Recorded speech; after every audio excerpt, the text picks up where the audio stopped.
ధన్యవాదాలు అధ్యక్ష.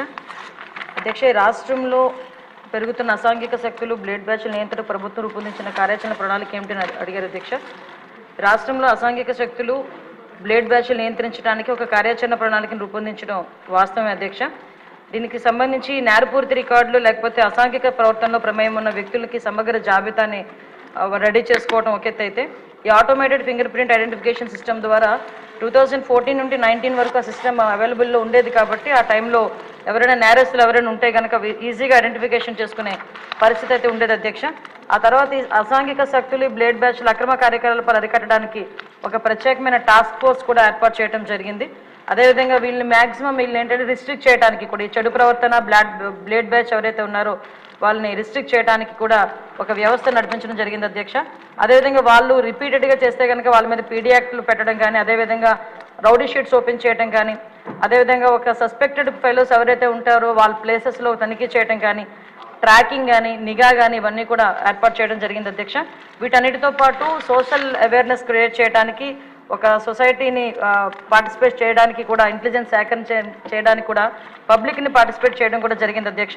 అదేవిధంగా ఒక అవగాహన కార్యక్రమాలు కూడా ఏర్పాటు చేసుకొని ఇటువంటి బ్లేడ్ బ్యాచ్ కానీ అసాంఘిక శక్తులు ఎవరైతే ఉన్నారో వాళ్ళందరికీ కూడా ఒక మోటివేషన్ కార్యక్రమం ఏర్పాటు చేయడం ఒక ఎత్తు అయితే, అలాంటి వాళ్ళు చేస్తున్న సమయంలో భయపడకుండా పోలీస్కి ఇన్ఫర్మేషన్ ఇవ్వడానికి, అదేవిధంగా వాళ్ళకి ఒక నిఘా యంత్రాన్ని కూడా మేమందరం కూడా ఏర్పాటు చేయడం జరిగింది అధ్యక్ష.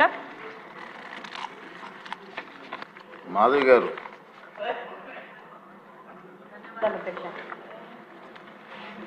ధన్యవాదాలు అధ్యక్ష. అధ్యక్ష, గతంలో మనం చూసేవాళ్ళం సంఘ విద్రోహ శక్తులు అంటే ఏదో బయటి దేశాల నుంచి వచ్చి ఇక్కడ టెర్రరిస్ట్ యాక్టివిటీస్ చేసి ఇక్కడ యొక్క శాశ్వత వాతావరణాన్ని, మన భారతదేశం వాతావరణాన్ని డిస్టర్బ్ చేయడానికి చేసే వాళ్ళని తీవ్రవాదులు అనేవాళ్ళము, సంఘ విద్రోహ శక్తులు అనేవాళ్ళము. కానీ 2019వ సంవత్సరం నుంచి దీని అర్థం మారిపోయింది.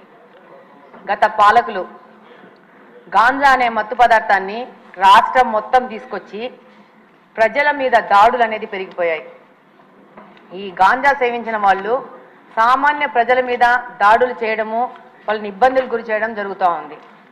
అధ్యక్ష, ఒకప్పుడు గాంజా అనేది పెద్ద పెద్ద నగరాలకి, పెద్ద పెద్ద సిటీస్కి మాత్రమే పరిమితమయ్యేది ఉంది. ఆ సిటీస్లో ఉన్న పబ్బులలో, రెస్టారెంట్లో అవైలబుల్ ఉంది. ఇప్పుడు గాంజా అనేది చిన్న మండల స్థాయికి, గ్రామ స్థాయికి చేరుకోవడం జరిగింది. ఇప్పుడు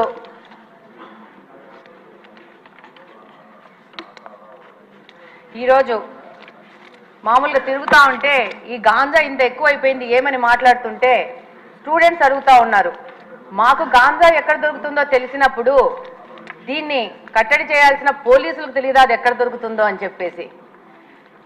ఎంతోమంది స్టూడెంట్స్ కలిసినప్పుడు ఎలక్షన్ క్యాంపెయినింగ్లో ప్రశ్నించడం జరిగింది. అలాగనే అధ్యక్ష, ఎన్నికల ముందు కానీ ఇప్పుడు ఎన్నికల తర్వాత కానీ ఈరోజు గ్రీవెన్సెస్ కోసం మన దగ్గరకు వచ్చిన దాంట్లో దాదాపు 30-40% ఈ గాంజా మీద ఎఫెక్ట్ అయిన వాళ్లే వస్తూ ఉన్నారు. ఎలాంటి సమస్యలు అంటే, మనకు సభ దృష్టికి తీసుకొస్తే ఇది ఒక తమాషా వ్యవహారం ఉంటుంది. పిల్లాడు గాంజాకి అడిక్ట్ అయ్యాడని చెప్పేసి దాంట్లో నుంచి బయటికి తీసుకురావడానికి ఏవో మాయలు మంత్రాలు అని చెప్పేసి ఎవరో సాముల్ని మీద ఆధారపడి వాళ్ళు వచ్చి వాళ్ళ ఇంట్లో ఉన్న బంగారం అంతా చూసి వీడు గాంజా మీద ఎఫెక్ట్ అవుతున్నాడు ఈ అబ్బాయి అని చెప్తే వాళ్ళు ఆ బంగారంతా దొంగతనం చేసుకుని వెళ్ళిపోతే ఆ కేసు ఇప్పటికీ కడపలో 2 టౌన్ పోలీస్ స్టేషన్లో ఎఫ్ఐఆర్ రిజిస్టర్ అయ్యింది. నిన్న 1 వీక్ బ్యాక్ కూడా సదరు మహిళ వచ్చి నాది ఏదో సమస్య తీర్చండి అని చెప్పింది. అంటే దాదాపు సామాన్య ప్రజలు ఈ గాంజా వల్ల ఎంత ఎఫెక్ట్ అయ్యారంటే, అసలు ఈ 5 సంవత్సరాల్లో మిగతా సమస్యలు ఒక ఎత్తు అయితే గాంజా సమస్య అనేది ఇంకొక పెద్ద ఎత్తుకు చేరుకోయింది. అలాగనే అధ్యక్ష, ఈ గాంజా సేవించిన వాళ్ళు సామాన్య ప్రజల మీద షార్ప్ ఆబ్జెక్ట్స్, ఇందాక హోమ్ మినిస్టర్ గారు అన్నట్టు బ్లేడ్ బ్యాచ్ అంటారు, వాళ్ళు అది బ్లేడో షార్ప్ ఆబ్జెక్టో చిన్న నైఫ్లో తెలియదు కానీ ఆ గాంజా మత్తులో వాళ్ళకు అంతకుముందు ఏదన్నా వాళ్ళతో ఏదైనా గొడవలు జరిగినా కానీ ఏమి జరిగినా కానీ ఏ విధమైన ప్రొవొకేషన్ లేకున్నా కూడా వాళ్ళని అటాక్ చేయడము, వాళ్ళ మీద దాడులు చేయడము, దాదాపు వాళ్ళకి ప్రాణం మీద ప్రమాదం వచ్చే లాగా దాడులు చేస్తూ ఉన్నారు. రంజాన్ మాసంలో కడప నియోజకవర్గంలో ఒక మసీదు నుంచి రాత్రి 11 గంటలకి నమాజు చేసుకొని బయటికి వస్తుంటే వచ్చిన పిల్లోడిని అసలు వితౌట్ ఎనీ నోటీసు చిన్న షార్ప్ ఆబ్జెక్ట్ తీసుకొని కొయ్యడం జరిగింది. అబ్బాయికి దాదాపు రిప్స్ లో దాదాపు 3-4 ఇంచెస్ లోపలికి వెళ్ళి హైదరాబాద్ అపోలోకి తీసుకొచ్చి దాదాపు 20 రోజులు పెట్టి దాదాపు 5-6 లక్షలు ఖర్చు అయిందని కూడా చెప్పారు. చెప్తున్నాను. అయితే దాని మీద పోలీసు వాళ్ళకి దగ్గరికి వెళ్తే చాలా నామినల్ దొమ్మి కేసు, చిన్న 2 మనుషులు కొట్టుకుంటే జరిగిన గొడవలాగా కేసు రిజిస్టర్ చేశారు.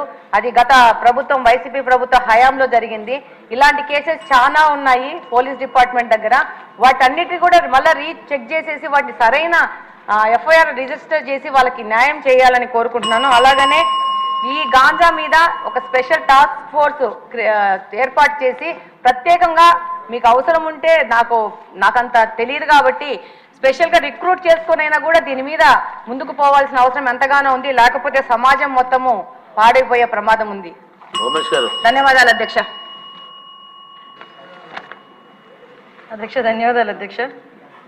ఈ అసాంఘిక శక్తుల గురించి అదేవిధంగా ఈ బ్లేడ్ బ్యాచ్ నియంత్రణ గురించి ఒకసారి మాట్లాడాలనుకుంటే లాస్ట్ 5 yearsలో నేను చాలా సందర్భాల్లో చెప్పాను అధ్యక్ష, పోలీసు వ్యవస్థని పోలీస్ నిఘా వ్యవస్థని కూడా కంప్లీట్గా నిర్వీర్యం చేసే పరిస్థితి వచ్చింది అధ్యక్ష. ఎందుకు ఈ మాట చెప్తున్నానంటే లాస్ట్ 5 yearsలోని కూడా అప్పుడు ముఖ్యమంత్రి జగన్మోహన్ రెడ్డి రోడ్డు మీదకి వస్తే పరదాలు కట్టడానికో బారికేడ్లు వేయడానికో లేకపోతే హౌస్ అరెస్టులు చేయడానికో వీటి మీద పెట్టిన దృష్టి అసాంఘిక శక్తుల్ని పట్టుకుందామని కానీ నేరస్తులను పట్టుకుందామని కానీ వాటిని పట్టుకునేడానికి ఉన్న సిస్టమ్ని కనీసం వాళ్ళు తిరిగి పునరుద్ధరించుకోవాలనే తపన కూడా లేకుండా మొత్తాన్ని నిర్వీర్యం చేసిన పరిస్థితి వచ్చింది అధ్యక్ష. దాని పర్యవేక్షణలో భాగంగానే ఈ 5 సంవత్సరాల్లోని కూడా ఇంచుమించుగా మనం ఒకసారి కంపేర్ చేసుకుంటే బిఫోర్ 2014 మనకి టోటల్ కేసెస్ ఈ బ్లేడ్ బ్యాచ్కి సంబంధించి ఈస్ట్ గోదావరిలోనే ఒక ఈస్ట్ గోదావరిలో చూసుకుంటే 133 ఉంటే 2014-19 అదేవిధంగా 2014-19కి ఒక 400 ఉన్నాయి అధ్యక్ష. 2019-24లో ఒకసారి మనం చూసుకుంటే అధ్యక్ష దగ్గర కేసెస్ అవన్నీ కూడా దగ్గర డబుల్ అయిన పరిస్థితి అధ్యక్ష. వీళ్ళ మీద ఎన్ని పీడీ యాక్ట్లు పెట్టినా ఒక ఈస్ట్ గోదావరిలోనే ఇంచుమించుగా 500 వరకు కేసెస్ నమోదవుతాయి బ్లేడ్ బ్యాచ్ని ఐడెంటిఫికేషన్ చేయడం అధ్యక్ష. వీళ్ళే కాకుండా మనకి రాజమండ్రి అదేవిధంగా ఎన్టీఆర్ డిస్ట్రిక్ట్లోనే ఎక్కువ ఈ బ్లేడ్ బ్యాచ్ అనేది ఎక్కువగా ఐడెంటిఫికేషన్ అయి ఉంటుంది. వాళ్ళు ఇంచుమించుగా దగ్గర 2 కలిపి ఈ మొన్న 2019-24లో దగ్గర 825 మందిని ఐడెంటిఫికేషన్ చేయడం జరిగింది అధ్యక్ష. ఐడెంటిఫై చేయడం ఒక ఎత్తు అయితే వీళ్ళు నియంత్రించే సిస్టమ్ అయితే పోలీస్ డిపార్ట్మెంట్లో లాస్ట్ 5 సంవత్సరాలు లేదు అధ్యక్ష. ఎందుకు ఈ మాట చెప్తున్నానంటే దగ్గర 15,000 సీసీ కెమెరాలు 2014 నుంచి 19 వరకు టీడీపీ హయాంలో పెడితే ఒక్క సీసీ కెమెరాని పెట్టకపోవడం సరికదా ఉన్న సీసీ కెమెరాలను కూడా పునరుద్ధరించుకోకపోవడం అనేది నిజంగా ఒక సిగ్గుచేడు అధ్యక్ష. ఎందుకంటే అంటే మీలాంటి వాళ్ళు పెట్టేటప్పుడు సీసీ కెమెరాలు బాగా పనిచేస్తాయి సార్. అప్పుడు తీసేసి వీడియో తీశారు కదా సార్ మిమ్మల్ని చూపించడానికి, డైరెక్ట్ వీడియోలో చూపించుకున్నాడు. విషయం ఏంటంటే సీసీ కెమెరాలు తీసేయడం సీసీ కెమెరాలు పునరుద్ధరించుకోకపోవడం ఒక ఎత్తు అయితే కనీసం మనం ఒక క్రిమినల్ని పట్టుకున్న తర్వాత అతని క్రిమినల్ బ్యాక్గ్రౌండ్ మనం చెక్ చేయడానికి automated finger print identification system అని చెప్పి అది కూడా చంద్రబాబు నాయుడు గారి హయాంలో మనం పెట్టడం జరిగింది. దాన్ని కూడా డబ్బులు కట్టగా దాన్ని కూడా కంప్లీట్గా నిర్వీర్యం చేసిన పరిస్థితి అధ్యక్ష. అవే కాకుండా మనకి ఇంతకు ముందు ఏదైనా ఈ బ్లేడ్ బ్యాచ్ కానీ ఎవరైనా అసాంఘిక శక్తులు ఎక్కడైనా ఊర్లను వెళితే ఆ హౌసెస్ దగ్గర కూడా మానిటరింగ్ చేసేవాళ్ళం అధ్యక్ష. ఇంచుమించుగా వాటికి సంబంధించి LHMS అని చెప్పి దాని ద్వారా కూడా లాక్డ్ హౌసెస్ ఏదైతే ఉందో అక్కడ కూడా మానిటరింగ్ ఏర్పాటు చేసి అక్కడ సీసీ క్యామ్స్ ఏర్పాటు చేసుకుని వాళ్ళు వచ్చేటంత వరకు భద్రత కల్పించడం, అంటే మామూలు మైన్యూర్ లెవెల్ వరకు కూడా పోలీసింగ్ వెళ్ళి వాళ్ళు భద్రత కల్పించే పరిస్థితులు లాస్ట్ గవర్నమెంట్లో ఉండేది. ఈ గవర్నమెంట్ ఎప్పుడైతే నిర్వీర్యం చేసిందో పోలీసు వ్యవస్థని మీరు అన్నట్టుగా మొత్తం అరాచక శక్తులు అసాంఘిక శక్తులు అరాచక శక్తులు అంటే ఇందాక మేడం గౌరవ ఎమ్మెల్యేగా చెప్పినట్టు ఎవరో బ్లేడ్ బ్యాచ్ అనో ఇంతకుముందు ఎక్కడి నుంచో వచ్చారు, పై దేశాల నుంచి వచ్చారు, పై రాష్ట్రాల నుంచి వచ్చారు, బీహార్ బ్యాచ్ అక్కడ బ్యాచ్ ఇక్కడ బ్యాచ్ అనుకునే వాళ్ళు. ఇప్పుడు అలా కాదు, అది ఆ బ్యాచ్ ఈ బ్యాచ్ కాదు, వైసీపీ బ్యాచ్ అన్నట్టుగా అసాంఘిక శక్తులు ఎక్కువగా అయిపోయి ఈరోజు కనీసం రాముళ్ళో గుడికి భద్రత లేదు, బడికి భద్రత లేకుండా అయిపోయింది అధ్యక్ష. లాస్ట్ 5 సంవత్సరాలు కూడా బడిలోనున్న అక్కడికి వెళ్ళి అసాంఘిక కార్యకలాపాలు, ఈవెన్ ఒక రోజు స్కూల్ లాక్ చేసి ఉంటే అక్కడికి వెళ్తే సోమవారం మార్నింగ్ అక్కడికి స్కూల్ ఓపెన్ చేస్తే బీరు బాటిళ్ళు అక్కడ కైనీ ప్యాకెట్లు అవి కనిపించే పరిస్థితి. అలా అదేవిధంగా గుడిలోకి వెళ్తే గుడి విగ్రహాలను ఎత్తుపోయే పరిస్థితి లాస్ట్ 5 సంవత్సరాలు చూసాం అధ్యక్ష. ఒకటి అధ్యక్ష, ఈరోజు ఈ గంజాయి గురించి చెప్పారు అధ్యక్ష. ఈ గంజా లాస్ట్ 5 yearsలో కూడా కంప్లీట్గా వదిలేశారు అధ్యక్ష. ఎంత దారుణంగా వదిలేశారంటే ఈ విషయం ఇక్కడ కూడా ప్రస్తావించాలి కాబట్టి చెప్తున్నా. ఎక్సైజ్ డిపార్ట్మెంట్కి ఇంతకుముందు ఒక పవర్ ఉండేది అధ్యక్ష, గాంజాని డిస్ట్రాయ్ చేయడానికి కానీ గాంజా మొక్కల్ని ధ్వంసం చేయడానికి కాల్చడానికి వాళ్ళకి ఒక సిస్టమ్ ఉండేది అధ్యక్ష. దీన్ని ఎప్పుడైతే సెబ్కి ఇచ్చారో ఈ ఎక్సైజ్ డిపార్ట్మెంట్కి వాళ్ళకి కూడా అటువంటి పరిస్థితి ఏమీ లేదు. ఈ సెబ్ కూడా ఓవరాల్గా ఒక గంజా మీదే కాకుండా ఓవరాల్ మనకి మైన్స్ మీద, శాండ్ మీద, లిక్కర్ మీద వీళ్ళు ప్రత్యేకమైన దృష్టి పెట్టడం, గంజాయిని పక్కన పెట్టడం జరిగింది అధ్యక్ష. దాని పర్యవేక్షణలో భాగంగా గంజాయి అన్నది ఎవరో ఎక్కడో ఈ యూనివర్సిటీ పిల్లలు, పెద్ద పెద్ద పిల్లలు, తాలూకా పిల్లలు చేస్తారనుకున్నది కాస్త స్కూల్ లెవెల్లో ఈరోజు స్కూల్ బ్యాగ్లో కూడా వెళ్ళిపోయింది అధ్యక్ష గంజాయి ప్యాకెట్. సో మేము ఇప్పుడు ఈ గంజాయి ఈ గంజాయి మత్తులోనే ఈ బ్లేడ్ బ్యాచ్ కూడా విచక్షణ కోల్పోయి అడ్డొచ్చిన వాళ్ళందరినీ కూడా ఇష్టానుసారంగా ఆ బ్లేడ్తోని చేయటం, హర్ట్ చేయటం. అందులో భాగంగా ఇందాక గౌరవ సభ్యులు చెప్పినట్టుగా మన ఎలక్షన్ క్యాన్వాసింగ్ లో భాగంగా పవన్ కళ్యాణ్ గారు వెళ్ళేటప్పుడు పవన్ కళ్యాణ్ గారి మీద కూడా దాడి చేయటం బ్లేడ్ బ్యాచ్. అంటే వాళ్ళకు ఒక విచక్షణ కోల్పోయి ఇలాంటి వాళ్ళని హైయర్ చేసుకుంటారు అధ్యక్ష. కొన్ని రాజకీయ పార్టీలు ఈ అసాంఘిక శక్తుల్ని ఇలాంటి వాళ్ళని హైయర్ చేసుకుని గుంపుల్లో పంపించి కూడా ఇలాంటి పనులు కూడా చేస్తున్నారు అధ్యక్ష.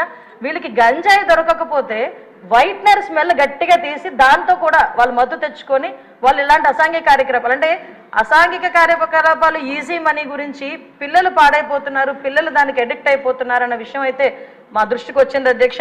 దీని మీద నార్కోటిక్ టాస్క్ ఫోర్స్ మొన్ననే క్యాబినెట్ సబ్ కమిటీ కూడా ఏర్పాటు చేయడం జరిగింది. గాంజా గురించి ఎడ్యుకేషన్ డిపార్ట్మెంట్, మన అదేవిధంగా home department, tribal welfare department, excise department, health డిపార్ట్మెంట్తో కలిపి ఒక సబ్ కమిటీ కూడా ఏర్పాటు చేయడం జరిగింది.